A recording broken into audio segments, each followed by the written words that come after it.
capítulo 15, versículo de número 8 de Lucas: o qual a mulher que, tendo 10 dracmas, se perder uma dracma, não acende a candeia e varre a casa e busca com diligência até a achar. E achando-a, olha quem ela vai chamar: as vizinhas, amigas vizinhas, claro, né? Convoca as amigas e vizinhas, dizendo: alegrai-vos comigo, porque já achei a dracma perdida. Assim vos digo que a alegria diante dos anjos de Deus por um pecador que se arrepende. Vamos lá para o capítulo 1 de Lucas, capítulo de número 1 de Lucas, e o versículo de número 26. Capítulo 1, versículo de número 26. Aí é o anúncio, a anunciação do nascimento de Jesus.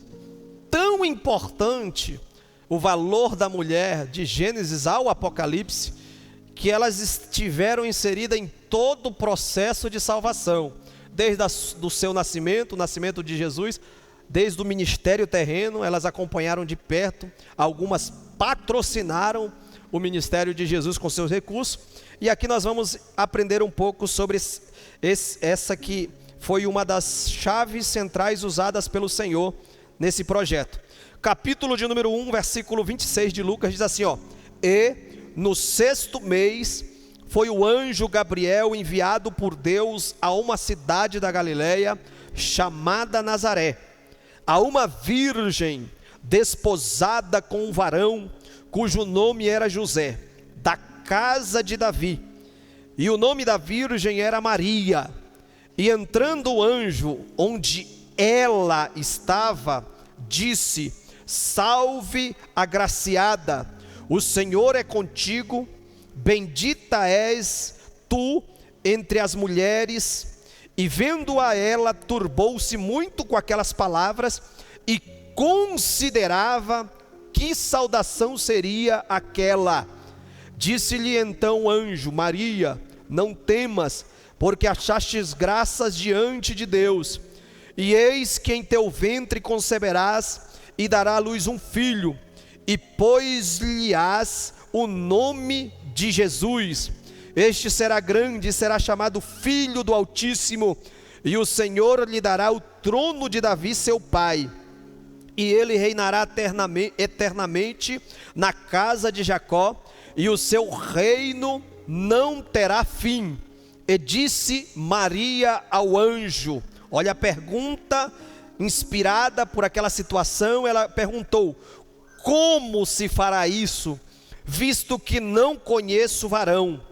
E respondendo o anjo, disse-lhe: descerá sobre ti o Espírito Santo, e a virtude do Altíssimo te cobrirá com a sua sombra, pelo que também o santo que de ti há de nascer será chamado Filho de Deus.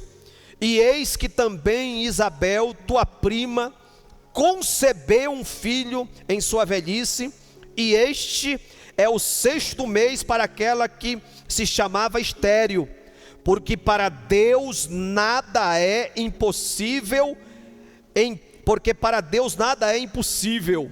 Disse então Maria: eis aqui a serva do Senhor, cumpra em mim segundo a tua palavra. E o anjo ausentou-se dela. Muito obrigado, podeis tomar os vossos assentos. Uma leitura um pouco extensa, mas é aquilo que o Senhor colocou em nossos corações para fazer com os irmãos esta leitura. Vamos ponderar algumas situações para expressar aquilo que estudamos, né, para preparar este ensino.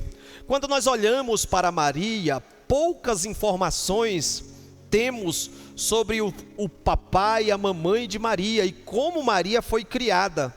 Mas olhando para o Novo Testamento, nós podemos perceber a cidade, e podemos aí, em uma forma de pesquisa que fizemos hoje, fazer um levantamento, ou vamos aí passar para os irmãos esse levantamento que fizemos sobre a localização da cidade de Nazaré e quem eram os seus habitantes, como eles viviam naquela época, principalmente nesse primeiro século, onde Jesus estava aí sendo inserido no mundo através dessa concepção virginal.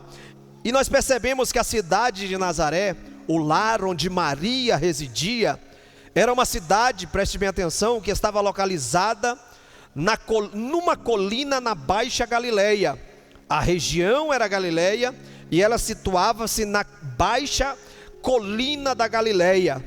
O Novo Testamento não fala sobre os pais de Maria, sobre o seu nascimento ou qualquer coisa sobre a vida em Nazaré. Lucas descreve Nazaré como uma cidade. Você percebe o versículo que nós lemos, versículo de número 26, Lucas registra: o anjo Gabriel foi enviado por Deus a uma cidade da Galileia chamada Nazaré. Então, mas aqui não parece ter sido um lugar de importância nos tempos bíblicos, essa cidade da Galileia chamada Nazaré. Fora do Novo Testamento, Nazaré não é mencionada em nenhum outro texto até o final do século II depois de Cristo. Nazaré, ela ficava geograficamente, Maurão, situada a 100 quilômetros de Jerusalém, 100 quilômetros da grande Jerusalém, onde em Jerusalém, vocês observam, tinha o templo construído, tinha as atividades religiosas a todo vapor, inclusive os judeus concorriam para Jerusalém. Então a arqueologia indica que Nazaré, do século I, era mais um povoado do que meramente uma cidade. Era considerada um povoado do que uma cidade, ou mesmo uma cidadezinha. A população de Nazaré, ela contava com cerca de 400 a 500 pessoas. Imagina uma cidade com 400 e 500 ou 500 pessoas, é pequenininha. Então, na verdade, por isso que a visão do primeiro século era que era mais um povoado do que uma cidade. Com poucas exceções, grande parte da população dessa cidade de Nazaré, e em toda a Galileia também é assim, lutava para sobreviver com trabalhos cuidando de rebanhos, pescando, lavrando a terra, para pôr comida na mesa para a família e para também pagar os impostos, que não eram baratos. Apesar de ser uma cidade pequena, ela estava sob o domínio do Império Romano e elas precisavam, além, preste bem atenção, de se manter colocando comida, alimentação na mesa, trabalhando, cultivando a terra, pegando empreitadas de outros para fazer e ganhar o seu recurso. Desse recurso utilizava-se para se manter e também para pagar os altos tributos impostos pelo Império Romano. Então Nazaré, como um povoado pequeno, ela não contava também com fortificações. A cidadezinha não era muralhada, então era muito vulnerável. Pequeno povoado, sem fortaleza, sem muros, e não há evidência alguma de que ela também possuía estradas pavimentadas ou arquitetura bonita, como nós vemos em algumas cidades, algumas praças cheias de monumentos, de mármore, mosaicos. Não tinha nada aí disso em Nazaré. As duas casas do século I que foram aí escavadas parecem ser habitações modestas de um andar, Fizeram uma escavação e constataram que as casas que tinha ali em Nazaré tinha apenas um andar com 2 quartos, um telhado de palha e um pequeno pátio. A contar pelas práticas funerárias, como eles enterravam os seus mortos, o cemitério de Nazaré, e de alguns pedaços de vaso de pedra calcária ali que encontraram, indica que os habitantes ali da cidade pequena da Galileia, chamada Nazaré, eram judeus e não gentios. Mas o que era ser judeu? O que importava muito ser judeu naquela época, se eles estavam subjugados pelo Império Romano? Isso não valia muita coisa, né? Tudo isso nos dá uma ideia de como deve ter sido a vida da jovem virgem chamada Maria. Uma vida simples, uma vida de camponesa, que com certeza, ajudava a família a se manter. Já ia para os campos trabalhar, com certeza tecia, né? Fazia serviço de tecer roupas, com certeza era aquela que ia cozinhando ali, apanhando lenha, recolhendo água das cisternas ou do poço da comunidade que ela morava. Então tudo contribuía nesse sentido que nós vimos aqui, para uma sobrevivência simples, humilde e numa cidade pequena, sem muita relevância. Mas eu quero te dizer que ali naquela cidade, sem muito recurso, sem muita proteção, sem muita, vamos assim, importância para o mundo daquela época, ali estava o olhar do Deus Todo-Poderoso para escolher alguém, para que através dessa personagem, o Filho de Deus viesse ao mundo. Eu quero te dizer que não importa o lugar que você se encontre, não importa quão você ache na falta de visibilidade, de importância, talvez você diz, não me vê, não me enxerga, eu estou aqui quietinho, mas o mais importante é que o Senhor que te chamou, aquele que te escolheu, que tem uma obra na tua vida, o Todo-Poderoso, o grande Deus, Ele conhece exatamente quem tu és, Ele sabe exatamente onde que você está, Ele sabe exatamente a rotina que você tem, e Ele tem vitória para a tua vida. Quantos acreditam no poder deste Deus? Então a cidade de Nazaré era uma cidade pequena, e o relato de Lucas sobre a história da anunciação, e esse é o capítulo que nós lemos, 1, versículo 26 a seguir, sobre a anunciação do nascimento de Jesus a Maria, essa que morava uma vida simples de camponesa na cidade de Nazaré, nos dá um vislumbre por meio do qual podemos apreciar melhor as qualidades dessa jovem, as qualidades dessa camponesa, por meio das suas interações, porque vocês percebem que houve aí uma interação é isso, você faz, eu também faço, eu converso, você conversa, eu ajo e você responde, você pergunta, eu respondo. Essa interação que houve, não só entre o anjo que foi enviado ali, naquela cidade pequena chamada Nazaré,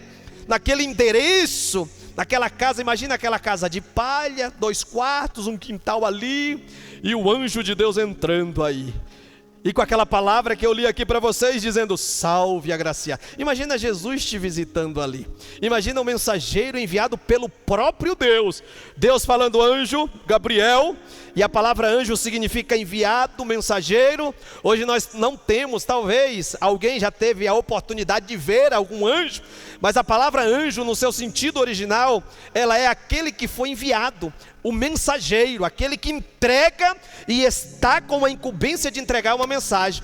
Toda vez que você ouve uma palavra, e essa palavra vai ao teu coração e trata da tua realidade, é na verdade um mensageiro de Deus, porque está no coração de Deus, aquele que te conhece, trazendo uma mensagem para a tua vida. Esse Deus que eu estou te falando, ele conhece o teu endereço, Ele conhece a tua vida, e Ele tem uma mensagem para o teu coração. Você acredita assim? Amém? Então essa interação do anjo Gabriel, o mensageiro, com a sua prima Isabel, foi importantíssima, irmãos, porque se não fosse muito importante, não teria sido registrada aqui. O Espírito Santo não teria usado Lucas para trazer alguns fatores que podem muito bem ser aplicados para a nossa vida. No capítulo de número 15, aos Romanos, Paulo vai dizer, no capítulo de número 15, eu sempre gosto de ler com os irmãos de Romanos, e o versículo de número e o versículo de número 4, Paulo diz assim, ó: porque tudo o que antes foi escrito, para o nosso ensino foi escrito, para que, pela paciência e consolação das Escrituras, tenhamos esperança. Tudo que dantes foi escrito, tudo que está registrado, tudo aquilo que o Espírito Santo registrou, são de máxima importância para a nossa vida espiritual, para o nosso alimento, para a nossa expectativa. Então nós percebemos que aqui está algo importantíssimo que houve entre o anjo Gabriel, Maria e Isabel. Aqui nós vemos uma jovem comum, uma jovem vivendo a vida comum, num povoado simples, com uma rotina bem simples, tentando entender, nesse diálogo com o anjo, Maria tenta entender qual era o projeto que Deus tinha para a vida dela. Qual era o projeto incomum que o Senhor tinha a desenvolver dentro desse chamado especial. Você percebe, irmãos, que quando o anjo chega na casa dela e dá aquela saudação abençoada, ela fica assim ponderando, ou seja, refletindo, analisando, pensando, raciocinando o que seria aquela saudação daquele homem. Não era comum um estranho falar com uma mulher, muito menos um anjo visitar a mulher, um anjo de Deus trazer uma mensagem.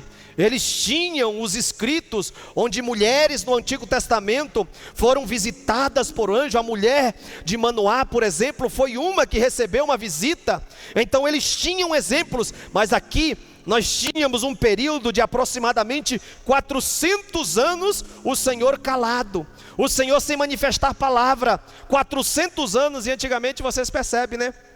Antigamente vocês percebem que a Bíblia, ela vinha com quantas folhas no meio dela em branco? Quantas folhas? Vocês lembram? Alguém aí lembra? Quantas folhas no meio da Bíblia vinham em branco? Vocês pegaram uma dessas? Quantas folhas vinham em branco? Pegaram? Ninguém. Só minha esposa, só nós somos mais antigos aqui, eu e a minha esposa Damares. Ela diz, ó, 4 folhas em branco. Ninguém teve uma dessa?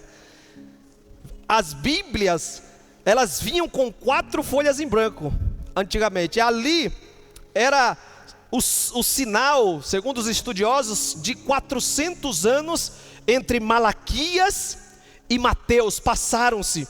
É nesse período de tempo que muitos dos filósofos que nós conhecemos e conhecidíssimos da época, eles tiveram voz. Por quê? Porque aonde a palavra de Deus, e através dos seus mensageiros, ela não tem importância, a filosofia humana, os pensamentos humanos, eles afloram. Então significa dizer também, e aplicando aqui para as nossas vidas, onde a palavra de Deus não está, sendo o centro das atenções, o centro das movimentações, muita coisa do ser humano, que diz a Bíblia que há caminhos que para o homem parece direito, mas o final dele é caminho de morte. Muita coisa da nossa mente, da nossa natureza humana, ela aflora. E a nossa natureza humana fora da direção de Deus é perigosa. Por mais boas intenções que nós tenhamos, é perigosa. Vocês vão observar, e eu cito um exemplo, que quando Davi foi carregar a arca da aliança, estava estabelecido na lei, foi trazer de volta a arca da aliança que tinha sido saqueada, roubada nos dias de Eli. Nós percebemos que ele escolheu carros de bois novos para trazer a arca da aliança. Davi sabia que a arca da aliança, ela foi projetada com as argolas e os varais, e ela só deveria ser carregada pelos sacerdotes. E ele foi querer carregar do jeito que Deus não tinha estabelecido. A intenção de trazer a arca da aliança era boa, a motivação era boa, mas uma motivação e uma intenção fora do roteiro de Deus é perigoso. Diz a Bíblia Sagrada que aqueles carros de boi tentaram e fizeram menção que ia tombar. E ali houve um desavisado que estendeu a mão e tocou, e na hora foi fulminado. A intenção desse cidadão, por nome Uzá, era Uzá o nome dele, era boa. Era boa a intenção dele, não deixar cair a arca da aliança, segurar, sustentar, mas não podia tocar na arca da aliança. Então toda vez que vocês, por mais que eu e você, por mais boa intenção que tivermos, nós precisamos fazer que as nossas intenções passem ou se modelem dentro da palavra de Deus. Viva como um pai que a palavra de Deus te diz para dizer. Viva como uma mãe que a palavra de Deus te diz para ser. Viva como um esposo, como uma esposa, como um filho, como um obreiro. A palavra de Deus precisa filtrar todas as nossas ações e intenções para que o nome do Senhor seja glorificado. Então Maria estava ali turbada, pensando e considerando o que seria aquela saudação. E nesse destaque, é bom destacar que a magnitude desse chamado deve ter pesado sobre alguém tão jovem. E hoje nós pensamos aqui, né? Uma moça naquela época, não sei qual idade ela tinha, como ela não era ainda casada. E naquela época a gente estudando sabe que antes mesmo de atingir a puberdade, as jovens donzelas eram prometidas e existia um contrato com força de casamento, que era o contrato de noivado. Antes mesmo de se concretizar o casamento, ela já estava compromissada como se fosse casada no documento. O contrato de noivado tinha força de casamento. Se ela vacilasse nesse contrato, ou seja, traísse, adulterasse, ela podia ser apedrejada conforme a lei. Então nós observamos que esse anjo foi uma jovem com pouca idade, e o peso da responsabilidade que essa jovem teve não foi pequeno. Porque o chamado de Deus, irmãos, ele traz um peso de responsabilidade. Às vezes a gente pensa que viver o chamado de Deus é apenas para bem, para alegria, mas o pastor Antônio, ou o pastor que comentou a Bíblia Pentecostal, comentando sobre essa palavra agraciada, ele diz que Maria foi muito agraciada, mais do que todas as outras mulheres, porque lhe foi concedido ser a mãe de Jesus. Mas as escrituras não ensinam em lugar algum que devemos dirigir-lhes orações, nem adorar, nem atribuir títulos especiais a ela. Maria era digna do nosso respeito, mas somente o Filho de Deus da nossa adoração. Mas juntamente com essa palavra agraciada, não veio só um simples fato de ela ser honrada, de ela ser contemplada por Deus, dentro de um ambiente que aos olhos do ser humano era um ambiente pequeno e hostil, para ser escolhida alguém com tamanha responsabilidade. Mas dentro dessa grande alegria que talvez aqueles que entenderam depois o projeto, porque no primeiro momento não foi entendido, aqueles que se alegraram com ela, dentro dessa responsabilidade também teve muita dor e muito sofrimento. Muita dor e muito sofrimento. E viver o chamado de Deus dentro da realidade de Maria significava dizer o quê? Ei, eu a partir de hoje vou dizer para vocês, minha família, vou ter que comunicar ao meu esposo que eu estou o quê? Grávida. Vou comunicar ao meu noivo que eu estou grávida. Aí perguntaram talvez para ela, como é que é isso? É um projeto de Deus. Mas um projeto de Deus, que tu estás grávida, fora de um contexto da consumação do casamento, imagina quanto transtorno isso trouxe para a vida daqueles que não perceberam que era uma ação direta do próprio Deus, intervindo na biologia, mudando a condição dela de virgem para uma condição de alguém que poderia estar cumprindo o projeto de Deus milagrosamente, até as pessoas entenderem. Imagina o dedo sendo apontado, imagina a crítica chegando, imagina as pessoas não entendendo. Sabe por quê? Muitas das vezes você quer ser compreendido por aqueles que não estão com sintonia por Deus.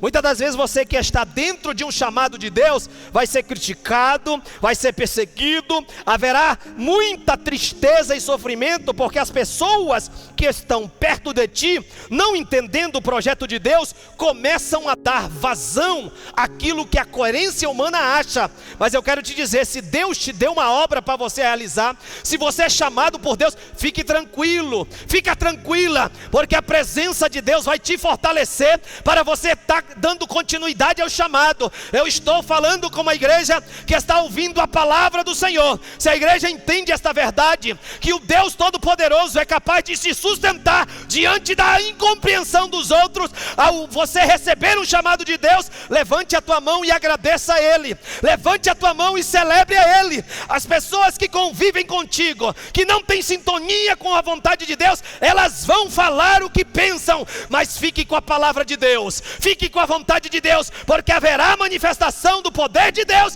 e Deus é aquele que te justifica. Se alguém acredita nesta palavra e pode glorificar, glorifique o nome de Jesus nesta noite.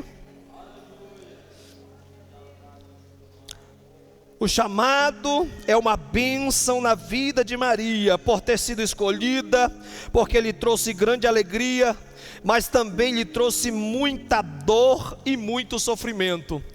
Olha o capítulo de número 2, versículo de número 35, do livro do Evangelho de Lucas. O cântico profético de Simeão já declarava e dizia assim, ó: e uma espada traspassará também a tua própria alma. Observe que dentro desse chamado não só existia a graça de Deus, não só existia a alegria de ter sido escolhida em uma cidade pouco importante da época para fazer um tamanho trabalho, mas você percebe que, não obstante a ela estar dentro de um projeto, o sentimento também de ela carregar uma criança por 9 meses, e depois essa criança vir ao mundo, e ela saber todo o processo doloroso. Ela viu o seu filho Jesus ser rejeitado, ela viu o seu filho Jesus indo para a cruz do Calvário, ela chorou, ela se entristeceu, mas eu quero te dizer, ela é um exemplo hoje, porque ela está nos ensinando exatamente que viver o chamado de Deus, ela tem sua alegria, tem as suas coisas boas, mas também tem as suas tristezas, mas em todas as etapas, o Senhor Deus vai te fortalecer, vai me fortalecer. Você tem obra de Deus a desenvolver, e Deus é aquele que vai te sustentar. Se a igreja acredita nesta verdade, pode glorificar o nome de Jesus nesta noite. Pode glorificar o nome de Jesus nesta noite. A presença do Espírito Santo de Deus vai te fortalecer diante dos obstáculos, para você viver o chamado de Deus para a tua vida, para a tua casa, para a tua família. Olha, diante de tudo isso, nós vemos que Maria, ela dá uma resposta no versículo de número 38. Disse então Maria: eis aqui a serva do Senhor. Em uma outra versão de Bíblia diz assim, ó: estou pronta a fazer tudo o que for necessário. Outra versão de Bíblia diz assim, ó: Maria respondeu: sou serva do Senhor. Em uma outra versão ainda diz: então disse Maria: aqui está a serva do Senhor. E quando ela diz isso, a palavra serva, tanto no seu sentido hebraico e grego, é uma palavra avoda ou doulos, que remete à ideia de alguém que é escravo daquela pessoa a quem ela se uniu. E nesse caso aqui, uma escrava voluntária, alguém que se submete à vontade do seu Senhor. E nós percebemos que um escravo, ele não tem vontade própria, um escravo, ele não faz o que quer. Então Maria está dizendo aqui, ó: a partir de hoje, a minha vida, dentro desse processo, é uma vida que vai se dedicar integralmente, inteiramente, àquilo que o Senhor estabeleceu para a minha história. Algo extremamente claro aqui, nessa história, é nos lembrar que Deus, Ele conhece todos os seus filhos. Observe Jeremias capítulo de número 1, versículo de número 5. Quem quiser abrir, Vamos lá para Jeremias, no capítulo de número 1, versículo de número 5. Olha o que a palavra de Deus diz lá. Antes que eu te formasse no ventre, eu te conheci. E antes que saísses da madre, te santifiquei, e às nações te dei por profeta. Olha só a Nova Bíblia Viva, como que diz esse texto, ó. Eu já conhecia você antes de você ser formado no ventre de sua mãe. Antes do seu nascimento, eu já havia separado e escolhido você para ser profeta, para ser o meu profeta às nações. A Nova Versão Internacional, o mesmo texto diz: antes de formá-lo no ventre, eu o escolhi. Antes de você nascer, eu o separei e designei profeta às nações.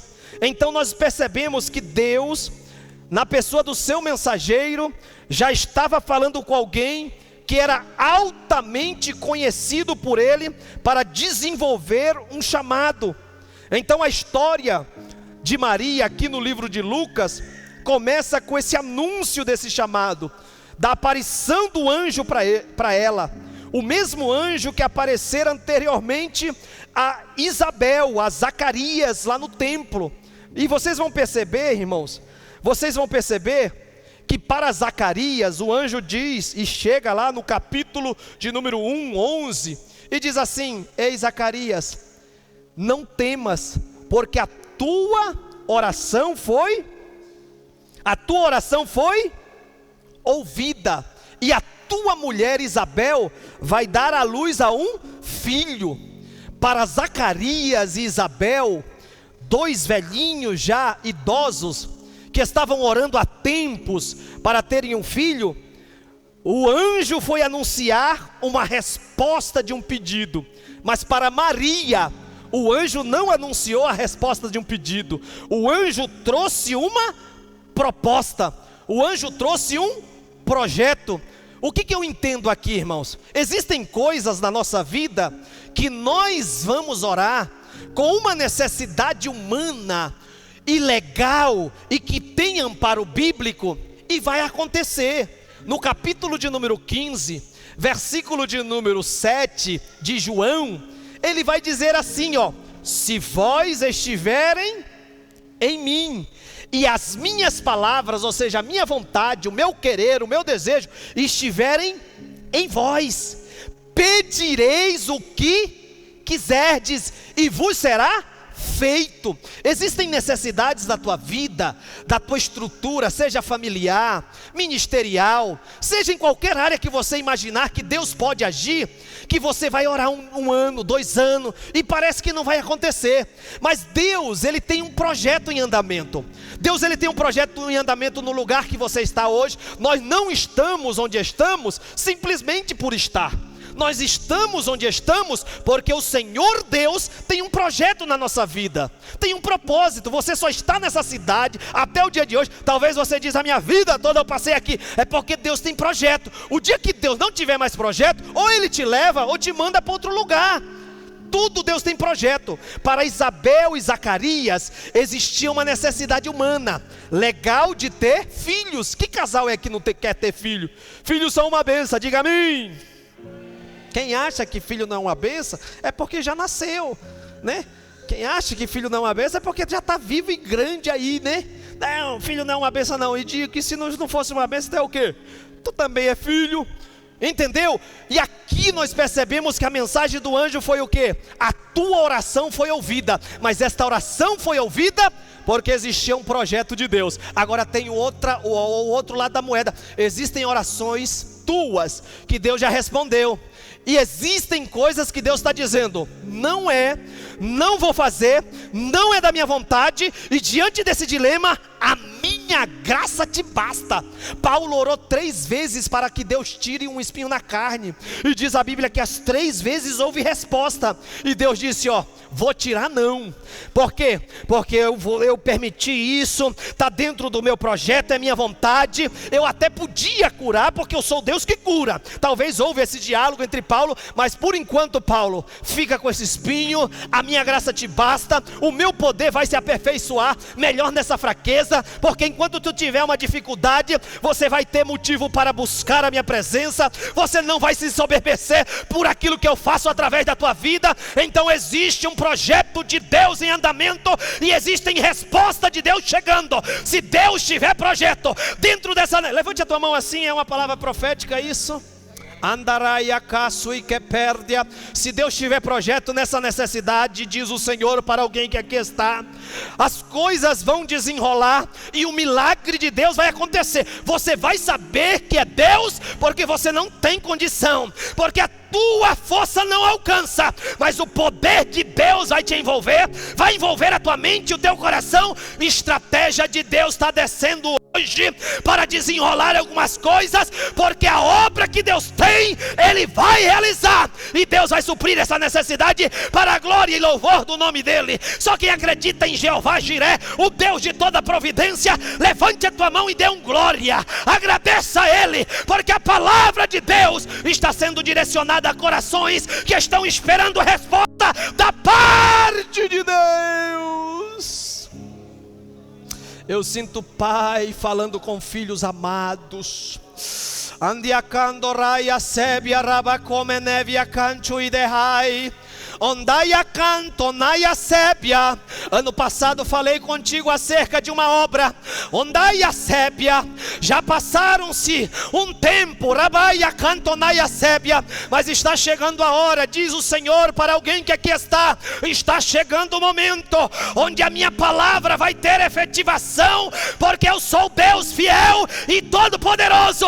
Movo o céu e move a terra para que a minha palavra se cumpra. Se a igreja está ouvindo esta poderosa palavra, pode adorar, pode exaltar, pode celebrar, porque a presença de Jesus é uma realidade a ser sentida, desfrutada. Nós estamos num ambiente onde a presença dele faz a diferença, tem a diferença, está em evidência. Então seja tocado, seja tocada, seja renovado, seja renovada, seja curado, seja curada, em nome de Jesus. Recebe dons espirituais, recebe a graça de Jesus nesta noite. Para Zacarias e Isabel era a resposta de um pedido, porque existia um plano de Deus e eles estavam na brecha, estavam dispostos. Tem que estar na brecha, irmão, porque às vezes você tem uma necessidade e é projeto de Deus, mas você não espera o tempo de Deus chegar, e aí vive frustrado, bicudo aí, ai, não acontece. Aí quando Deus vem para cumprir, porque há tempo para todo o propósito debaixo do céu, Deus tem o tempo dele, aí ele vem, vou lá cumprir a minha palavra na vida dele, e está todo desalinhado, todo longe, perdido, cheio de garrapicho, igual aquela ovelha que se perdeu. Como é que Deus vai cumprir a palavra?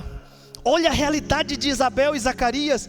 Temente a Deus, estavam cotidianamente servindo a Ele. Zacarias era sumo sacerdote, coube-lhe por sorte o exercício sacerdotal. Eles não deixaram a frustração de não ter filho. Isabel era estéril, as pessoas apontavam para ela como uma amaldiçoada por Deus por não ter filho. Mas chegou o tempo que a obra de Deus tinha um precursor para levantar antes de Jesus, e eles estavam na brecha, dizendo: Senhor, nós ainda queremos, nós ainda estamos conectados, nós ainda acreditamos, nós ainda te louvamos apesar de não ter filho, nós ainda te louvamos apesar dessa deficiência. Só quem está entendendo a voz de Deus pode glorificar, mesmo chorando, mesmo gemendo, mesmo não tendo aquilo que talvez você considera uma demanda necessária, mas Deus tem os seus meios de trabalhar na nossa vida, igreja. Deus sabe como agir na nossa vida. Oh glória! O mesmo anjo, aquele que mandou respostas de Deus para um casal que estava orando faz tempo, o contrário disso foi levar para Maria uma circunstância diferente, não para realizar um pedido, mas para anunciar a vontade de Deus para ela. E aí eu quero parar aqui, irmãos, olha para mim. Existem coisas que não estão no nosso projeto humano. Olha para a tua vida como crente, você que tem mais tempo aí. Não está. Eu nunca pensei isso. Para mim, não, eu já queria só ficar assim, assado. Eu queria pender para esse lado. Existem coisas que não estão no teu projeto humano. Imagina, está no projeto de Maria ficar grávida sem casar. Nunquinha.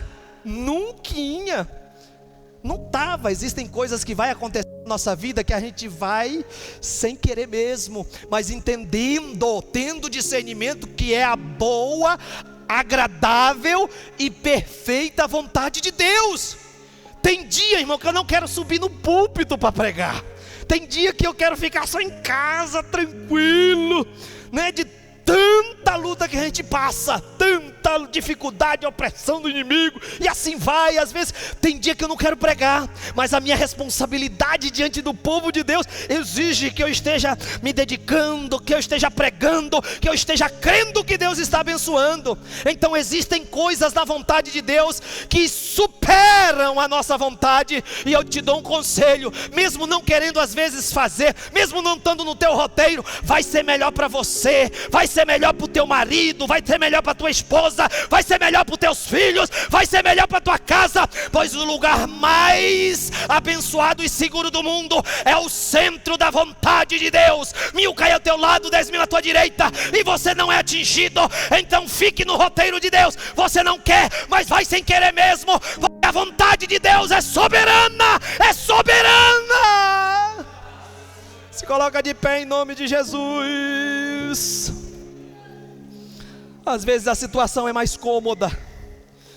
Às vezes você pensa que você está vivendo seria tão mais fácil se acontecesse desse jeito, daquele outro.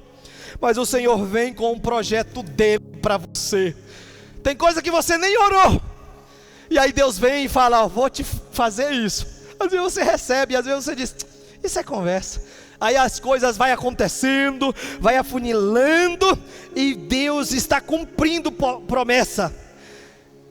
E talvez, irmãos, acontece outra coisa. O anjo chegou para anunciar para ela um projeto e uma vontade de Deus.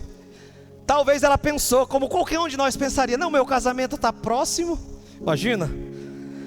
E é provável que Maria tivesse essa possibilidade, não, vou ter filho, então vai ser assim. No entanto, embora houvesse uma onda de expectativa messiânica acontecendo nos dias dela, teria Maria pensado que uma pobre camponesa de Nazaré seria a mãe do Messias? É bem provável que não. Contudo, temos uma verdade aqui: o chamado de Maria trouxe alterações nos seus planos de vida pessoal. Quem tem um chamado de Deus, eu coloquei aqui, isso aqui eu escrevi para não esquecer. Quem tem um chamado de Deus tem que entender isso. Haverá alterações significativas nos seus planos de vida pessoal. Você tem um chamado especial de Deus, Deus te chamou para uma obra, então se prepare, porque Deus vai alterar o teu plano de vida pessoal. E a Bíblia Sagrada diz através de Isaías que os planos e pensamentos de Deus são mais elevados que o nosso. Enquanto o nosso é comparado aqui na terra, o dele é tão elevado que comparado com o céu sobre a terra. Então fica com o plano altíssimo de Deus, fica com o projeto de Deus, porque vai ser melhor. Se você tem um chamado de Deus, se prepara, porque Deus vai alterar alguns projetos de vidas pessoais. Levante a tua mão, vamos orar. Que o Espírito Santo possa impregnar esta palavra no teu coração. Não importa o lugar, não importa a formação, não importa os status, se pequeno, se grande, o Senhor te conhece integralmente, tem uma obra na tua vida. O Senhor tem uma obra, e essa obra envolve o plano maior, o plano de salvação. Mas dentro do desenvolvimento do plano de salvação, você precisa atuar na família, você precisa atuar lá fora, aqui na igreja, você precisa atuar no ministério. Então se prepare para que o Senhor te oriente com mais intensidade, com mais profundidade. Se prepare para que Deus possa ter liberdade de fazer algumas alterações, porque a agenda de Deus não falha, o projeto humano falha. Andarai a sébia, nós percebemos que essa pandemia cancelou, e algumas vezes eu falo, muitas agendas, muitos compromissos, houve muita alteração, festas canceladas da igreja, festas canceladas da fora, programações anuais pensadas por homem, foi cancelada, mas a agenda de Deus se cumpriu, e ainda a igreja vai continuar se cumprindo, vai continuar se cumprindo. Então deixa Deus ter liberdade de alterar a nossa agenda, de direcionar a nossa vida, de estar em evidência, porque há um chamado de Deus para a igreja do Senhor. Você é a noiva do Cordeiro, você está comprometida em uma nova aliança com Deus.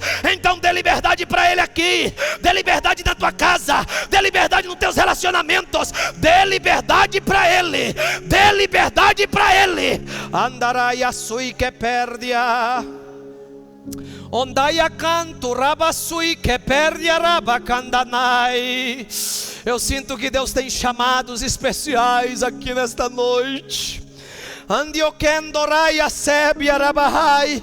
Estou eu preparando rai comenderei a semeneverras o labacanto e que perdia andonai a sébia, dando algumas experiências para o projeto que tenho na vida. Rai a canjonai a rai. Envolve toda a família, diz o Espírito Santo de Deus. Envolve toda a família, diz o Senhor para alguém que aqui está nesta noite. Anda naia sébia canta, o labacanto naia sébia, labacanto naia sébia. Algumas coisas Deus vai resolver, algumas coisas Deus vai trazer uma resposta que está no teu coração, porque está no coração de Deus. Mas outras coisas não, outras coisas Ele vai se utilizar da boa, agradável e perfeita vontade dEle. Vai ter algumas alterações, vai ter algumas alterações, e diz o Espírito Santo de Deus, alterações significativas, alterações radicais, e Ele pode, e Ele faz. Só dê liberdade, só tenha sensibilidade, porque a presença de Deus é tudo que preenche qualquer tipo de vazio, qualquer tipo de tristeza, qualquer tipo de covardia que possamos estar. Deus não te deu um espírito de temor, igreja. Deus te deu um espírito de ousadia. Seja mais ousado para com teu Deus. Deus tem trazido projetos ao teu coração. Coloca isso para fora. Não é hora de perder tempo com nada que vem do coração de Deus. Independente de se vai contrariar, independente se vai constranger alguns, deixa Deus te usar. Deixa Deus te usar, deixa Deus te usar.